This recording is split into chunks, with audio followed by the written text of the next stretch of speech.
This meeting is being recorded.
Hello, everybody.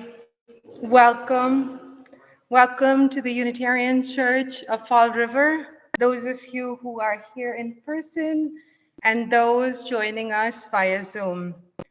Thank you for being here. My name is Rumni Saha.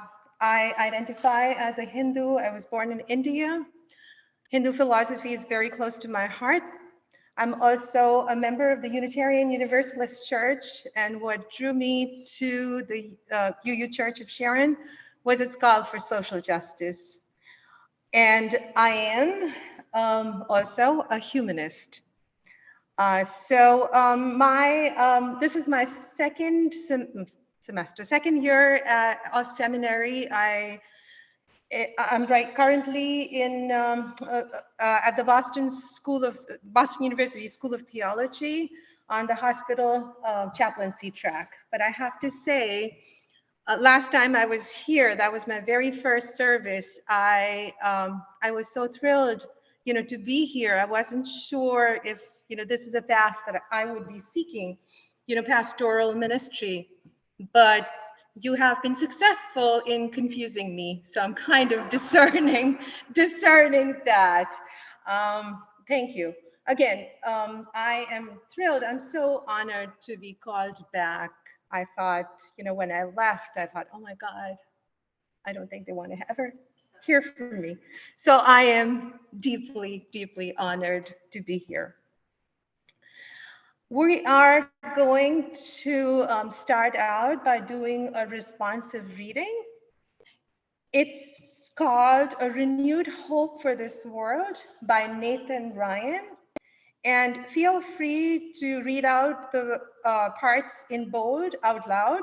And those of you who are on Zoom, please do feel free to unmute yourself if you have the words. Okay. So again, A Renewed Hope for This World by Nathan Ryan. Be it real or metaphor, whatever is in your backpack or your briefcase, or your purse that you've brought into this sanctuary, or your Zoom screen that is weighing you down, leave it behind.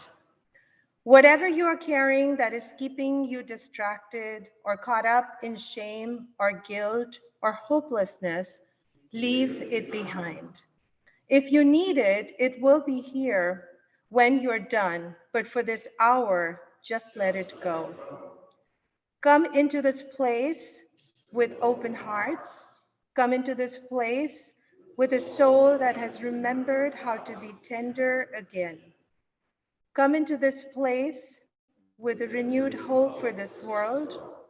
Come into this place ready to build a world we've always been worthy of and have always dreamed of.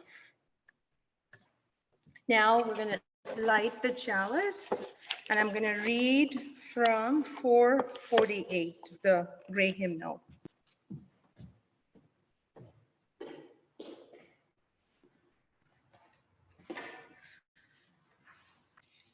We gather this hour as people of faith with love and sorrows, gifts and needs. We light this beacon of hope, sign of our quest for truth and meaning in celebration of the life we share together. From Christine Robinson.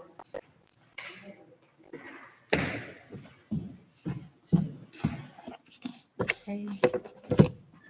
Now for hymn 188.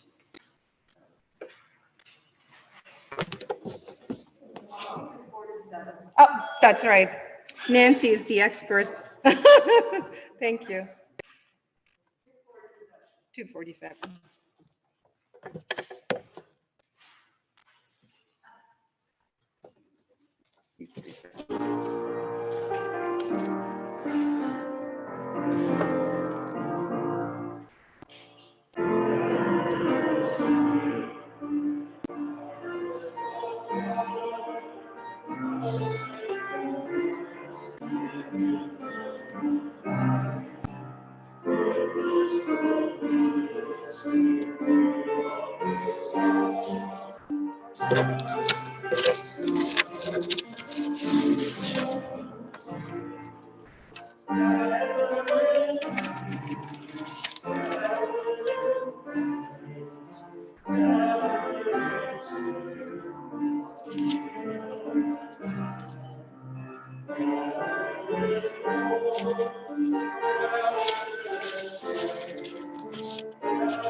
And now for the affirmation.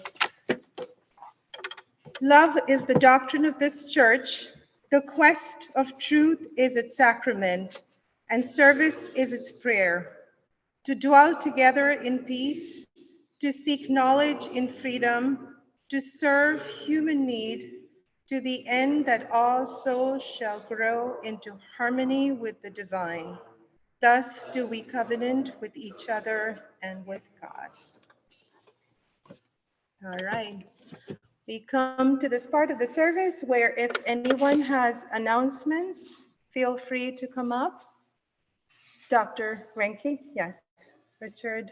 Yes, we continue to have our Zoom meetings Fridays at 11. Richard Trudeau is one of our participants, and Al Pinto is still, I guess, what's he doing? He's what? He's quarantining, that's the word I was looking for. Myself, our good friend here, is one of the coordinates everything that he's doing here. We'd like to thank you, Thomas. Also now on YouTube, the handle for YouTube is live in the 60-second fuse. It's Reverend Dr. David H. Ranke, all in caps.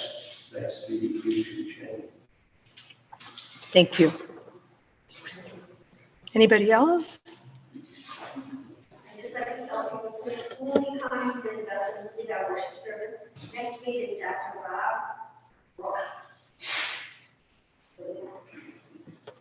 Thank you.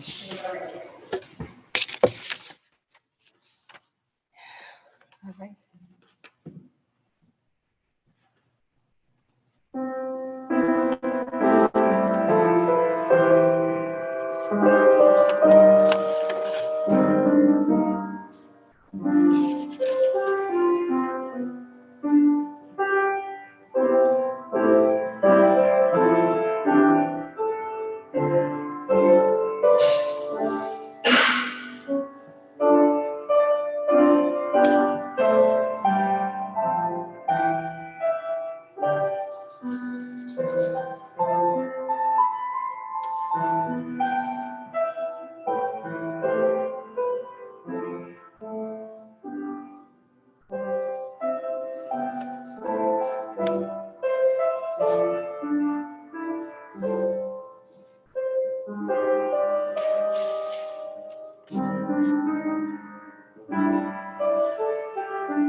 Thank you for that beautiful music. Let's see. So before we start this morning's sermon, I thought, well, let's just take a minute to center ourselves close your eyes as you feel safe. Take a deep breath. Stretch anything to take a break from the traffic of our minds. And let's feel rooted to the space we are in together.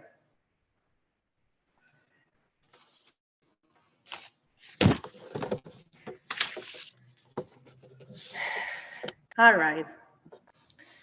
So the title of my sermon today is The Power and Practice of Presence. So recently, for one of my classes, I wrote a paper on presence. Presence with a capital P. What does it mean to be present in chaplaincy? What does it take to be present? What does authentic presence look like? What is this presence that we're talking about today? Right? So I'm going to start out with a definition of presence according to the Christian Reformed Church. So the ministry of presence is a favorite phrase of chaplains to describe how they work, with or without words, to be the vehicle of God's love when they enter the room of a dying patient, the cell of a prisoner, the cubicle of an employee, or the foxhole of a frightened soldier. So presence stresses authentic interpersonal relationship in which the caregiver is conscious of being fully present as an individual with her own experiences, personality, hopes, and fear, and joy. This definition to me was an intriguing juxtaposition of the commonplace and the extraordinary, the individual and the shared, the human and the divine, whatever your definition of the divine is. Why am I talking about presence today? Well, because in writing my paper, I realized that presence is not just for chaplains. Presence is the greatest gift we have to offer each other and ourselves. So in its simplest form, presence signifies being fully present, right? With somebody else or yourself. It is centered in the here and now, undisturbed by thoughts of the past or worries about the future. Presence often is akin to a beautiful language, but without words. When presence moves beyond words, it is time to simply listen deeply and absorb the stories fully. It is an invitation to see the abundant beauty of the here and now, a call to surrender and be in the moment completely by suspending thoughts of yesterday and tomorrow. Often, when you are with somebody, right, there is no fixing. Nothing we can do or say will make things better. In such times, the best we can do is offer ourselves completely. Sometimes, just showing up with a simple affirmation that I will be here with you no matter what makes all the difference. No matter what the circumstance, presence offers an opportunity for healing. Here, healing is not synonymous with cure, but refers instead to a soothing of the soul and finding comfort even when there is no hope.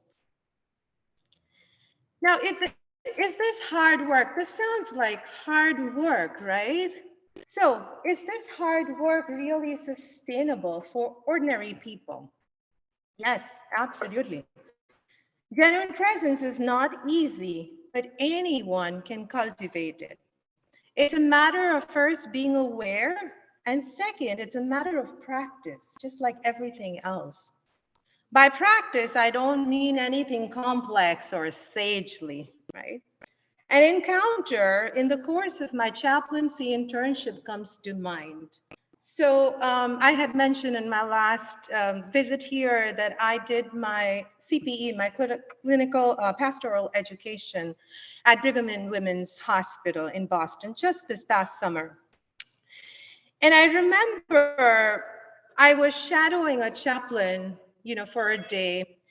And I was just so enamored by this chaplain's presence. I didn't have the language, but just the way he showed up. And so I gathered up, I mustered up enough, courage to ask him, we'll just call him Brian for now, whose interactions had filled me, with just deep admiration, what his secret was.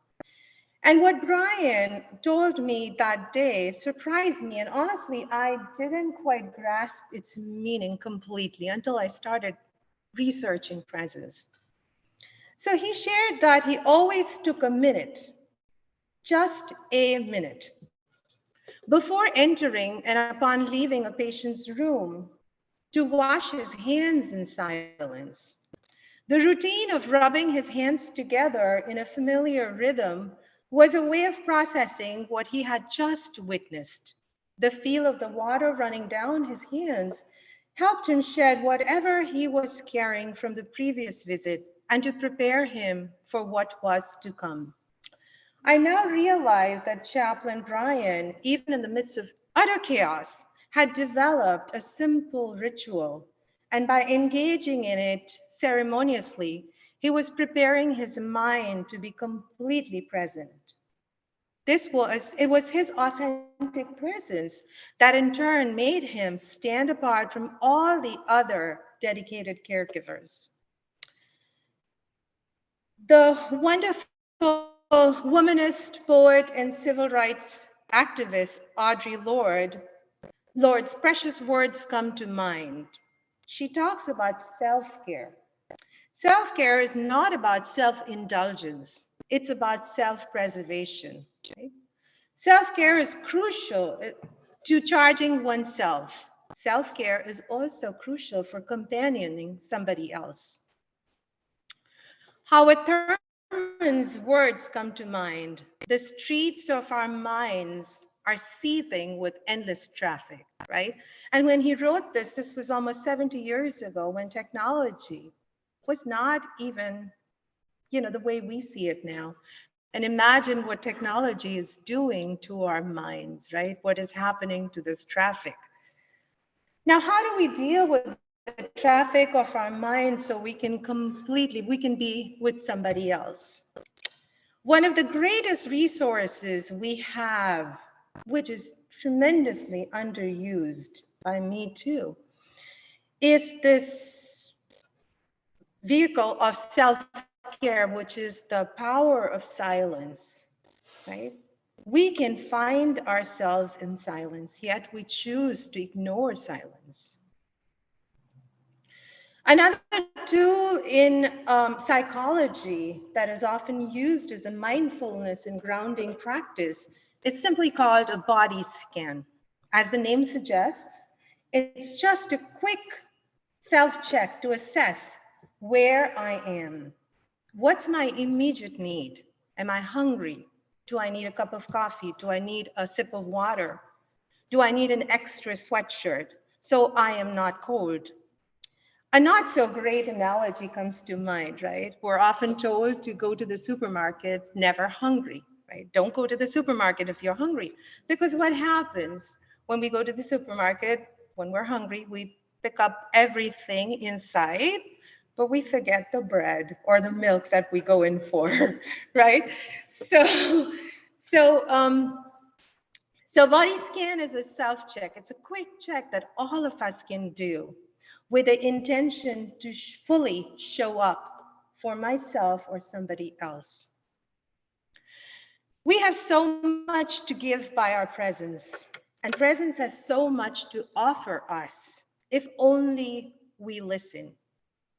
Remember also the power of presence when we are alone, perhaps when we're taking a walk or reading a book or sipping a cup of coffee or doing something without being allowed to be pulled in different directions. This morning as I was getting ready to come here, you know, again, rushing in 4 different directions. I looked out of my window and saw this beautiful, huge deer, just grazing across the street. I did make a conscious decision to stop everything and just watch the deer. And there was so much beauty in that, even just for a couple of minutes. And that's something we forget, but that's something we can completely cultivate, right? It starts with the awareness, reminder. So writing this paper, on presence has been a balm for my soul. And I wanted to share that with you because I know that many of you probably have felt, similar things. So on my first solo overnight shift at the hospital, I was called to be with a dying man. The nurse called me, quite calmly and said, "We need a chaplain. Jim is actively dying." And the only thing she mentioned to me was that the family is a devout Catholic and the family is on their way. They were not expecting this. They are, about an hour, 45 minutes away, and we need someone so he's not by himself, during the last minutes. I was terrified, but I did, I knew I had to be there. So I went upstairs. I remember it was the 9th floor. I took the elevator. And as I did, the prayers and, whatever I could at that moment. And as I was placing a rosary on his outstretched palm, he took his last breath. This was my first encounter with death alone. It was a most surreal experience. Cultural perceptions of the dead, unconsciously ingrained in my psyche, weighed heavily on me. The shock of an abrupt ending of breath was just overwhelming. One by one, the family arrived, grieving, grief-stricken and in shock. I too felt completely unprepared for any of this. I could not find the right words as I saw the family's profound grief pouring over. There was so much they had to share with Jim, with me, and with each other. I stood transfixed in the corner of the room, heavy with sadness, listening, crying, listening. As I prepared to leave, many hours later, after Jim, now just a body, was removed from the room, the family asked if they could hug me. This was in the middle of COVID. No one had asked me that before. And I said, yes, of course. And they thanked me profusely for being there and listening to their crazy stories. Nevertheless, I felt profoundly disappointed at my ineptitude for failing to come up with the right words to say. My feelings of inadequacy on that particular day and subsequent days when words failed me have haunted me till recently. The readings of many wonderful scholars, including Thurman, Tagore, Lord, and other luminaries while researching this paper, have broadened my perspective on the meaning of presence. Their insight has filled me with gratitude and wonderment in the simple act of showing up and being there for somebody else. I realize now how priceless presence is, words or no words. So let's practice presence in our own relationships with each other and with ourselves. So presence, you see, is not just a monopoly of chaplains. We all have this incredible power of presence. It is my ardent hope to make this practice of presence this year and every year's resolution, perhaps intention, not just in the hospital setting, but also in the everyday setting. And I'm inviting you to join me in sharing this incredible gift we each have within us, The power and practice of presence. Presence with a capital P.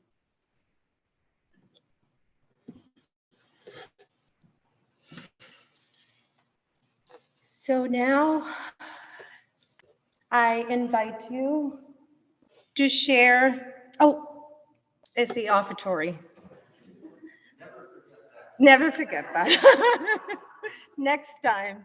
Yes, I'm getting a little better, I think, right, Nancy? Thank you. Yes. Thank you.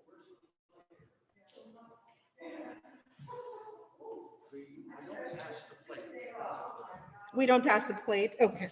Because of the COVID, but we asked people to come up and.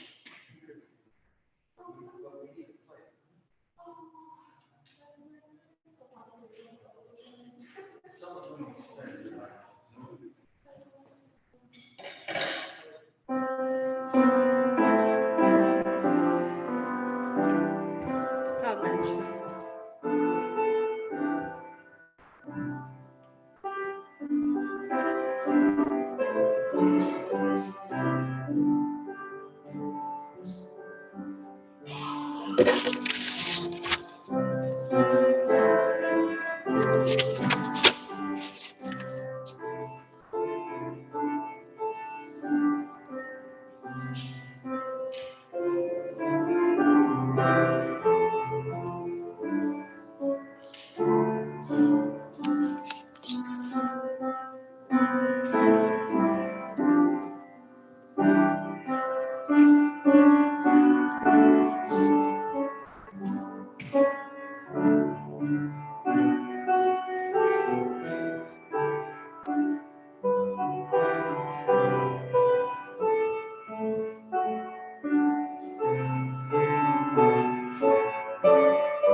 Thank you.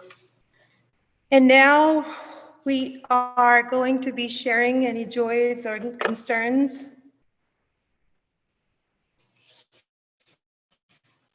So,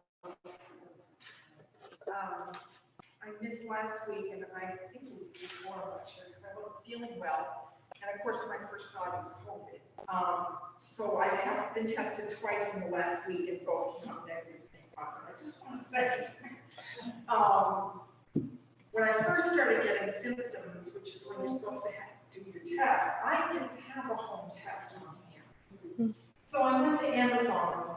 It's going to be 2 weeks till it arrives. So, I just thought, I'm not feeling good. It just felt overwhelming. But a friend gave me her at-home test, which I took, which was negative, thank goodness. And then I went to BCC, Bristol Community College, and it was 5 days till I could get an appointment there. So I wound up there on Tuesday, and that was negative. So I just want to say, you can go to Amazon, you can get an at-home 15-minute test, and just have it on hand, because when you want it, when you first get your symptoms, you don't want to have to wait a week or even 2 weeks until you can get a hold of the test. So that's my joy. I'm so glad to hear that. I'm so glad to hear that. That's really a good suggestion. We actually have a standby in the fridge because the same exact thing. Thank you. Yes. Anybody else? Yes, Dr. Renke. Years ago, I was psychologist for a geriatric care company at home, and my nursing homes was in Southbridge, Mass. And the reason they called me in, they wanted to see if I needed the section in section 12 in the hospital. Once they will, the patient he was seeing, but he called his family. So symptoms to me. So I went there, and he told me he was in the room near the nursing station. And I went in, and I saw what he was looking at. Lots of little lights. And so I saw that he had company. So I said to him, so I understand you have company. Oh, yes. So what's with the company? Oh, they're waiting for me. For what? Oh, I'm going to die soon. Are you okay with that? Yeah. Can't wait. So great. God bless. Said a prayer, and I left. And then I went back to the nursing station. I said, he's fine. Doesn't need to be section. Just needs to have the last phrase. I think he was happy. Thank you. Yes, also. I've got one too. I have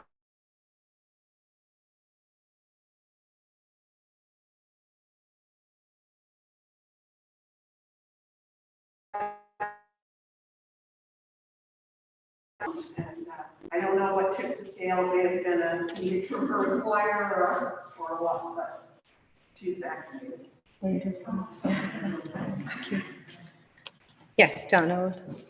Hi everyone, I've enjoyed. People don't know me, my name is Donald. I've been homeless for quite a while. Been able to find somebody, a Portuguese woman in Bedford, and a friend of mine, brought me into their house. And now I feel comfortable starting the new year off with a roof over my head and a bed to sleep in. And every day I'm thankful that when I wake up, I can say thank you, God, that I'm here today. My joy today is being here with you guys here at the Unitarian Church. We have many visitors that are on Zoom live with us today. We'd like to say, hey, come on in. We do wear our masks, and we're here. We're a family. People that are here on online, welcome. Come on into this Unitarian Church. Feel the love around us, because I do. And that gives me joy every week for being here. Thank you. Thank you. Thank you. Donald, thank you. I have to personally thank you because, like everybody else, you've been wonderful with my emails and, my queries. So thank you. And I also wanted to acknowledge the wonderful people, many of them my family and friends, who are joining us on Zoom. So thank you and welcome. All right. Okay, the next hymn, hopefully everyone got an extra sheet at the door. There's a hymn, but we're not singing that one. We're singing that text in a different tune. Richard started on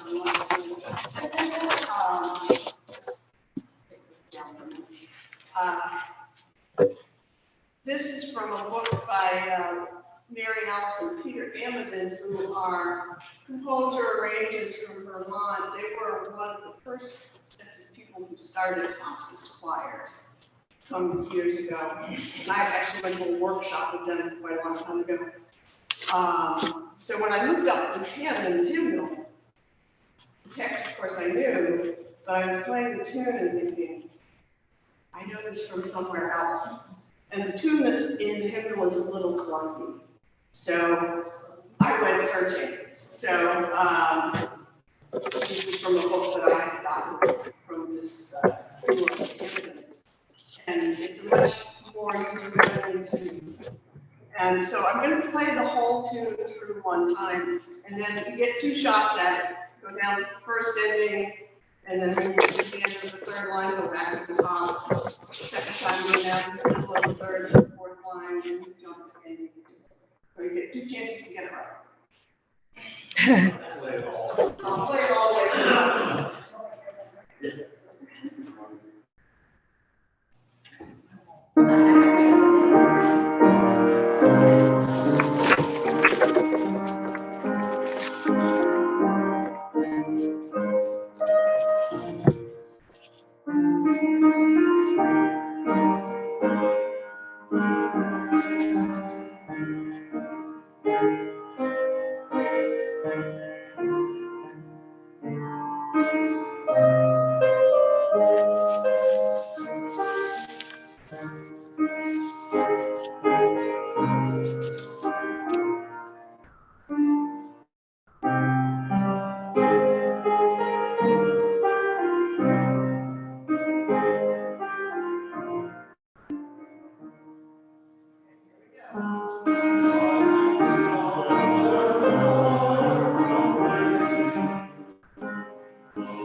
Thank you. That's beautiful. And for those of you who are at home who didn't have the lyrics, I'm just going to read the first line. It says, "If I can stop one heart from breaking, I shall not live in vain." So I love that. All right. Now I am going to read our closing words, and it is called "Community Means Strength" by Starhawk. We are all longing to go home to some place where we have never been, a place half remembered and half envisioned. We can only catch glimpses of from time to time. Community. Somewhere there are people to whom we can speak with passion without having the words catch in our throats. Somewhere a circle of hands will open to receive us. Eyes will light up as we enter. Voices will celebrate with us whenever we come into our own power. Community means strength that joins our strength to do the work that needs to be done. Arms to hold us when we falter. A circle of healing, a circle of friends. Some place where we can be free. As we prepare to leave here today, as members and friends, old and new, of the Fall River Unitarian Universalist Church community, may we do so with open minds, willing hearts, and justice-seeking souls. Amen. Okay, now I am going to extinguish the chalice and read from 456. Okay. We extinguish this chalice, the flame, but not the light of truth, the warmth of community, or the fire of commitment. These we carry in our hearts until we are together again.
Thank you.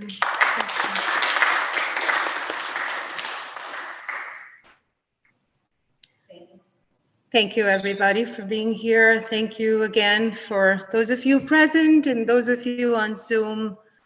We are really fortunate, lucky, and privileged to have you with us. Thank you. I look forward to seeing you again. Bye-bye.